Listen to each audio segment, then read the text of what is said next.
നമസ്കാരം. ഒരു നിമിഷത്തെ പിഴവിലാണ് എയർ കാനഡ വിമാനം റൺവേയിൽ ഫയർ ട്രക്കുമായി കൂട്ടിയിടിച്ച് അപകടമുണ്ടായത്. 2 പൈലറ്റ്മാരുടെ ജീവൻ തൽക്ഷണം പൊലിയുകയും ചെയ്തു. ന്യൂയോർക്കിലെ ലാഗ്വാർഡിയ വിമാനത്താവളത്തിൽ എയർ കാനഡ വിമാനം റൺവേയിലുണ്ടായിരുന്ന ഫയർ ട്രക്കുമായി കൂട്ടിയിടിച്ച് പൈലറ്റും കോ പൈലറ്റും കൊല്ലപ്പെടുകയായിരുന്നു. മോൺട്രിയലിൽ നിന്നെത്തിയ വിമാനം ഞായറാഴ്ച രാത്രി 11:40 ലാൻഡിങ്ങിനിടയിലാണ് അപകടത്തിൽപ്പെട്ടത്. അപകടത്തിലേക്ക് നയിച്ചത് വൻ സുരക്ഷാ വീഴ്ചയാണെന്നാണ് പ്രാഥമിക നിഗമനം. അപകടത്തിൽ നിന്ന് രക്ഷപ്പെട്ട യാത്രക്കാരിൽ ഒരാൾ വിമാനാപകടത്തിൻ്റെ നടുക്കുന്ന ദൃശ്യങ്ങൾ സോഷ്യൽ മീഡിയയിൽ പങ്കുവച്ചു. വിമാനത്തിൻ്റെ മുൻഭാഗം പൂർണ്ണമായും തകർന്ന നിലയിലുള്ള ചിത്രങ്ങളും ഇയാൾ പങ്കുവച്ചിട്ടുണ്ട്. 72 യാത്രക്കാരും 4 ജീവനക്കാരുമാണ് വിമാനത്തിലുണ്ടായിരുന്നത്. അപകടത്തിൽ പരിക്കേറ്റ 41 പേരെ ആശുപത്രിയിൽ പ്രവേശിപ്പിച്ചതായി അധികൃതർ അറിയിച്ചു. വിമാനമിടിച്ച ആഘാതത്തിൽ ഒരു വനിതാ ഫ്ലൈറ്റ് അറ്റൻഡന്റ് സീറ്റിലിരിക്കെ തന്നെ മുൻഭാഗത്തേക്ക് തെറിച്ചു വീണതായും റിപ്പോർട്ടുകളുണ്ട്. ഇവരെയും ഉടൻ തന്നെ ആശുപത്രിയിൽ പ്രവേശിപ്പിച്ചു. വിമാനത്തിനുള്ളിലെ എല്ലാവരും പലയിടങ്ങളിലേക്കും തെറിച്ചുപോയെന്നും ആകെ പരിഭ്രാന്തി നിറഞ്ഞ അവസ്ഥയിലായിരുന്നുവെന്നും യാത്രക്കാരിൽ ഒരാളായ ജാക്ക് കാബോട്ട് പറഞ്ഞു. തുടക്കത്തിൽ എപ്പോഴും ഉള്ളതുപോലെ ഒരു സാധാരണ യാത്രയായിരുന്നു അത്.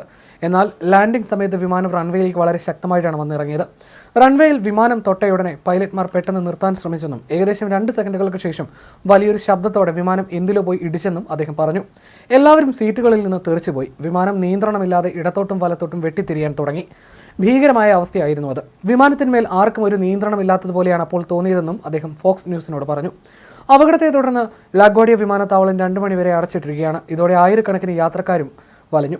ഇതിനു പുറമെ ഡിപ്പാർട്ട്മെന്റ് ഓഫ് ഹോംലാൻഡ് സെക്യൂരിറ്റിയിലെ പ്രവർത്തനങ്ങൾ തടസ്സപ്പെട്ടതിനാൽ രാജ്യത്തുടനീളമുള്ള വിമാനത്താവളങ്ങളിൽ കനത്ത കാലതാമസവും അനുഭവപ്പെടുന്നുണ്ട്. അപകടത്തിൽ നിന്ന് രക്ഷപ്പെട്ട വ്യക്തി റെഡിറ്റിലൂടെയാണ് വിമാനത്തിന്റെ ദൃശ്യങ്ങൾ പങ്കുവച്ചത്. ശാരീരികമായി എനിക്ക് കുഴപ്പമൊന്നുമില്ല, പക്ഷേ നഷ്ടപ്പെട്ട ജീവനുകളെ ഓർത്ത് എനിക്ക് വല്ലാതെ വേദന തോന്നുന്നുവെന്ന് അദ്ദേഹം കുറിച്ചു.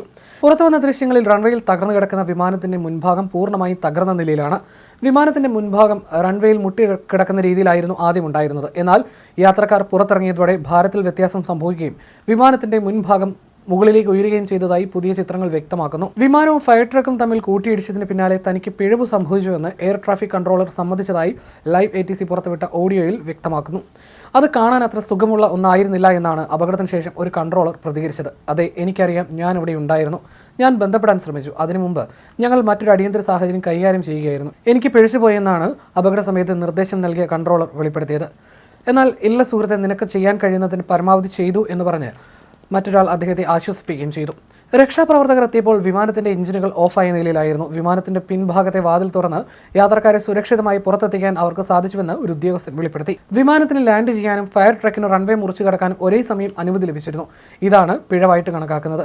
വിമാനം ട്രക്കിന്റെ മധ്യഭാഗത്താണ് ഇടിച്ചത്. ഇതേ തുടർന്ന് ട്രക്കിന്റെ മുൻ സീറ്റിലിരുന്ന ഉദ്യോഗസ്ഥർ തെറിച്ചുപോയി. എന്നാൽ വിമാനത്തിന്റെ മുൻഭാഗത്തിനാണ് ആഘാതം പൂർണ്ണമായും ഏറ്റത്. നാഷണൽ ട്രാൻസ്പോർട്ടേഷൻ സേഫ്റ്റി ബോർഡ് സംഭവത്തിൽ അന്വേഷണം ആരംഭിച്ചിട്ടുണ്ട്. വിമാനാപകടത്തിൽ 2 അഗ്നിശമന സേനാംഗങ്ങൾക്കും പരിക്കേറ്റതായി ഗതാഗത സെക്രട്ടറി ഷോൺ ഡഫി സ്ഥിരീകരിച്ചു. ദുരന്തത്തിന്റെ പശ്ചാത്തലത്തിൽ അമേരിക്കയിലെ ആഭ്യന്തര സുരക്ഷാ വകുപ്പിലെ ഫണ്ടിംഗ് പ്രതിസന്ധിയും വിമാനത്താവളങ്ങളിലെ ജീവനക്കാരുടെ കുറവും ഈ ദുരന്തത്തിന്റെ പശ്ചാത്തലത്തിൽ വലിയ ചർച്ചയായിരിക്കുകയാണ്. അതേസമയം വിമാനത്താവളങ്ങളിലെ സുരക്ഷ ഉറപ്പാക്കാൻ IC ഏജന്റുമാരെ വിന്യസിക്കുമെന്ന് ഡൊണാൾഡ് ട്രംപ് പ്രഖ്യാപിച്ചിരുന്നു. സംഭവത്തിൽ കനേഡിയൻ വിമാന കമ്പനിയായ ജാസ് ഏവിയേഷനും FAAയും വിശദമായ അന്വേഷണം ആരംഭിച്ചിട്ടുണ്ട്.